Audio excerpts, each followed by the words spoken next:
नमस्कार साथियों, एक बार पुनः आप सभी का स्वागत है आपके अपने YouTube channel hi-fi easy to start में। जैसा कि आप थंबनेल में देख ही चुके हैं कि आज हम टॉप 20 क्वेश्चंस को करेंगे और ये आपके क्वेश्चंस रहेंगे आपके वर्ण उच्चारण से संबंधित। जैसा कि आपने थंबनेल में देख ही लिया है कि हमने पिछली वीडियो में हमने क्या पढ़ा था, नासिक के वर्ण कौन कौन से थे, नाक की सहायता से किन वर्णों का उच्चारण किया जाता है ये पढ़े थे हमने। तालु की सहायता से हमने पढ़े थे कि किन किन वर्णों का उच्चारण किया जाता है। मुर्दा में हमने पढ़ा था कि किन वर्णों का उच्चारण किया जाता है। कंठ की सहायता से किन वर्णों का उच्चारित किया जाता है। ये सारे हमने अच्छे डिटेल से पढ़े थे पिछली वीडियो में। आज हम इन्हीं से संबंधित देखेंगे कि एग्जाम में किस तरीके के क्वेश्चंस पूछे जाते हैं और हमारा क्या लेवल रहेगा। तो सबसे पहले हम पहले प्रश्न पे आते हैं और पहला प्रश्न हमारे पास ये है कि श वर्ण का उच्चारण स्थान क्या होता है। अब देखिए, श आपको मैंने बताया था ट्रिक के माध्यम से कि श वर्ण का उच्चारण क्या होता है। तो मैंने आपको बताया था कि तालु से इसका क्या होता है, उच्चारण किया जाता है। तालु में मैंने बताया था पूरा आपका क्या आता है, तवर्ग आपका पूरा आपका चवर्ग क्या होता है, इसका उच्चारण कहाँ से किया जाता है, तालु से किया जाता है। साथ ही हमने याद रखने के लिए आपको बताया था ईश यज्ञ। आपने एक वर्ड याद रखना है, ये वाला ईश यज्ञ। तो ईश यज्ञ में छोटी ई भी तथा बड़ी ई भी इंक्लूडेड है। अभी आपकी पूछा गया है श, तो श यहाँ पे देखिए आप, श यहाँ पे मिलेगा आपको ये वाला। तो यानी कि इसका उच्चारण स्थान कहाँ से होता है, तालु से होता है। यानी कि जब जीवा हमारी कहाँ पे टकराती है, तालु में टकराती है, तब इनका उच्चारण किया जाता है। अगला प्रश्न है हमारे पास, फ वर्ण का उच्चारण स्थान होता है। फ का आपको उच्चारण स्थान बताना है। अब देखिए फ आता कहाँ पे है, तो ये आपको पता होगा। प इस लाइन में आता है, प फ भ भ म इस प्रकार से आता है। तो यानी कि पूरा प वर्ग में आता है। किस वर्ग में आता है, प वर्ग में। और प वर्ग हमें पता है कि इसका उच्चारण कहाँ से होता है, औष्ठ से होता है। तो यानी कि फ का उच्चारण स्थान क्या हो जाएगा आपका, औष्ठ हो जाएगा। अब यहाँ पे वर्ग का आपको यहाँ पे ऑप्शन में गलत दिए हैं, तो यानी कि यहाँ पे एक ऑप्शन है दंतय नहीं होगा, प फ, तो ये आपका होता है औष्ठ से। इसका सही आंसर क्या रहेगा, ये वाला रहेगा, औष्ठ। इसके बाद अगला प्रश्न है हमारे पास, च वर्ण का उच्चारण स्थान क्या है। छ यानी कि चवर्ग से आया, और चवर्ग में हमें पता है तालु से बोला जाती है। तो यहाँ पे राइट आंसर क्या रहेगा, डी यहाँ पे राइट आंसर रहेगा। अगला प्रश्न है, ड वर्ण का उच्चारण स्थान क्या है। तो उच्चारण स्थान बताना है। ये ट, ठ, ड, ढ, ण इस प्रकार से आता है। तो साथ में ये टवर्ग है, और टवर्ग में हमेशा कहाँ से उच्चारण किए जाते हैं, मूर्धा में। मैंने आपको बताया था मूर्धा में, याद रखना। तो इसका राइट आंसर क्या रहेगा, वी। नेक्स्ट प्रश्न है, री वर्ण का उच्चारण स्थान क्या है। अब री है, और मैंने आपको एक बताया था ऋषि। ऋषि शब्द मैंने बताया था, ऋषि को इस प्रकार से भी लिखा जा सकता है या इस प्रकार से जोड़ देंगे, ऋषि री र श। इसका उच्चारण स्थान मैंने बताया था मूर्धा से। तो ये या कहाँ से उसका उच्चारण स्थान होगा, बी यहाँ पे राइट आंसर रहेगा, मूर्धा से। अगला प्रश्न है, श्र वर्ण का उच्चारण स्थान क्या है। श्र, देखिए श्र, तो ये बनता था हमारे पास श धन र से। तो श्र श आपका आता है ईश यज्ञ में, ईश यज्ञ यानी कि तालु से। तो ये तालु से हुआ, ईश यज्ञ, श आपका ईश यज्ञ में तालु आता है, ये वाला श। र आपका मूर्धा से है, ये जो आपका र है, आपने ऋषि शब्द पढ़ा था, तो र यहाँ पे है, तो ये आपका मूर्धा से है। जब इन दोनों को प्लस करेंगे तालु मूर्धा, तो तालु मूर्धा आपका डी यहाँ पे राइट आंसर रहेगा। नेक्स्ट प्रश्न है आपका, श वर्ण का उच्चारण स्थान क्या है। छ किस वर्ग में आता है, तो ये आता है च, छ, ज, ज, य, ये वाले आते हैं। तो ये किस वर्ण में आया, चवर्ग में आया, और चवर्ग पूरा हमारा कहाँ से बोला जाता है, तालु से। तो इसका राइट आंसर क्या रहेगा, डी यहाँ पे राइट आंसर रहेगा। अगला प्रश्न है, व वर्ण का उच्चारण स्थान क्या होता है। अब आपको पूछा गया है कि व का उच्चारण स्थान क्या होता है। तो ये व का उच्चारण स्थान आपने याद रखना है कहाँ से होता है, इसका दंतोष्ठ से होता है। तो ये ध्यान में रखिएगा, दंतोष्ठ से इसका उच्चारण स्थान होता है। दंत धन औष्ठ से इसका उच्चारण किया जाता है। अगला प्रश्न है आपका, य वर्ण का उच्चारण स्थान क्या होता है। य वर्ण का उच्चारण, तो ये च में आता है, तो यानी कि चवर्ग पूरा तालु से उच्चारित किया जाता है। तो इसका राइट आंसर क्या रहेगा, वी।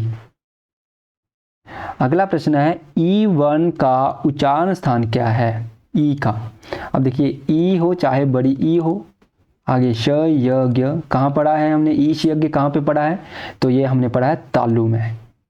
इसके बाद राइट अगला प्रश्न है हमारे पास, ऊ वर्ण का उच्चारण स्थान क्या है? जब हम ऊ बोलते हैं तो हमारे ओंठ क्या होते हैं, गोलाकार आकृति में आ जाते हैं, तो यानी कि इनका उच्चारण स्थान क्या होता है? औच से होता है। तो ये ध्यान में रखिएगा, यानी कि सी यहाँ पे राइट आंसर रहेगा।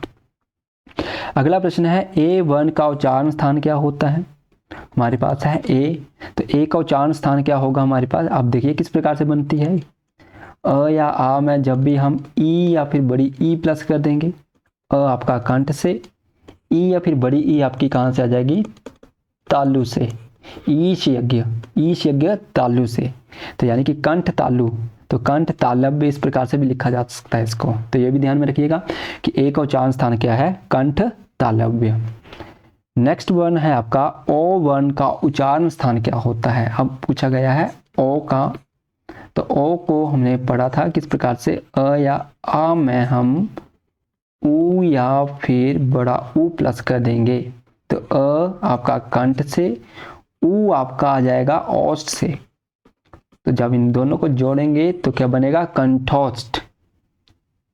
तो कंठ धन औष्ठ, तो ये वाला आपका सी यहाँ पे राइट आंसर रहेगा, कंठोष्ठ।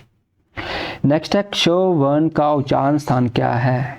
क्ष पूछा है, तो किस कैसे बनता है? क धन षटकोण वाले श से, यहाँ से कंठ, क आपका कंठ से, षटकोण वाला श में हमने याद किया था ऋषि, तो ऋषि में हमने पढ़ा था षटकोण वाला श भी, तो यानी कि ये कहाँ से? मूर्धा से, तो कंठ मूर्धन्य यहाँ पे राइट आंसर रहेगा बी। अगला प्रश्न है भ वर्ण का उच्चारण स्थान क्या है? तो ये भ का उच्चारण स्थान क्या है? प में आता है प, फ, भ तथा भ तथा म इस प्रकार से आता है, तो व यहाँ पे आता है, तो यानी कि ये आपका प वर्ग का हिस्सा है, और प वर्ग आपका औच से बोला जाता है। तो यहाँ पे राइट आंसर क्या रहेगा? अब देखिए यहाँ पे ऑप्शंस में नहीं है, सॉरी औष्ठ, सी यहाँ पे राइट आंसर है, औष्ठ में दे रखा है औष्ठ्य, तो यहाँ पे राइट आंसर क्या रहेगा? सी। अगला प्रश्न है निम्न में से दंते वर्ण नहीं है। दंते वर्ण यानी कि जो दांत की सहायता से ही बोला जाता है, उस वो वर्ण पूछा जाएगा। इस तरीके से भी आपसे क्वेश्चन पूछे जाते हैं। तो आप देखिए दंत की सहायता से कौन कौन से बोले जाते हैं? पूरा तवर्ग, त, थ, द, ध, न, इसके अलावा ल तथा स हमें पता है, ये भी यहाँ पे उच्चारित किए जाते हैं। अब देखिए त है, देखिए कौन कौन से बोले जाते हैं? ट, क्या ट यहाँ पे आता है? नहीं आता है, ये आपका मूर्धा में आता है, तो यानी कि यहाँ पे ये वाला नहीं है। स, हाँ बिल्कुल हाँ, स यहाँ पे आता है। ह यहाँ पे नहीं आता है। प भी यहाँ पे नहीं आता, तो यहाँ पे राइट आंसर कौन सा है? जो दंते की सहायता से बोला जाता है, बी यहाँ पे राइट आंसर रहेगा। अगला प्रश्न है निम्नलिखित व्यंजनों में से कौन सा व्यंजन का उच्चारण तालु से होता है? अब तालु से बताया है, तो तालु में पूरा च वर्ग आएगा आपका, साथ में आपका ईश यज्ञ, ये वाले आपके वर्ण है ईश यज्ञ।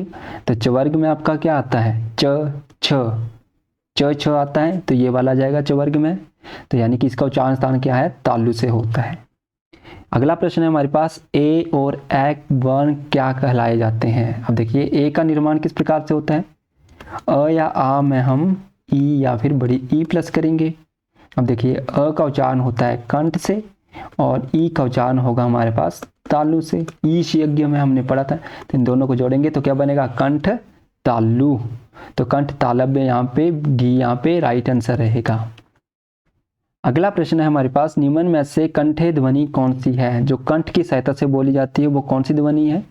तो आपको पता है पूरा वर्ग हम कंठ से उच्चारण करते हैं, इसके अलावा अ, आ, ह तथा अ, इनका उच्चारण हम कहाँ से करते हैं? कंठ से करते हैं। तो यहाँ पे देख सकते हैं कंठ में आते हैं ग, क, ख, ग, घ, ङ, इस प्रकार से आते हैं, तो यहाँ पे राइट आंसर क्या रहेगा? सी।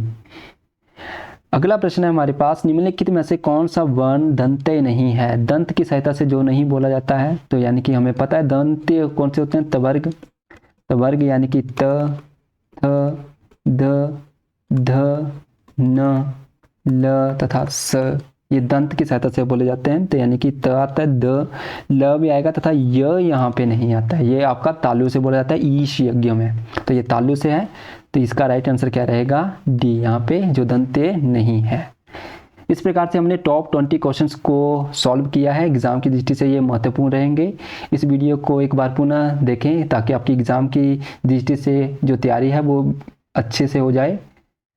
इसके बाद हम लेते हैं आपसे अलविदा। अगर आपको वीडियो अच्छी लगी हो तो लाइक कीजिएगा, सब्सक्राइब कीजिएगा। मिलते हैं आपको अगली वीडियो में, तब तक के लिए जय हिंद।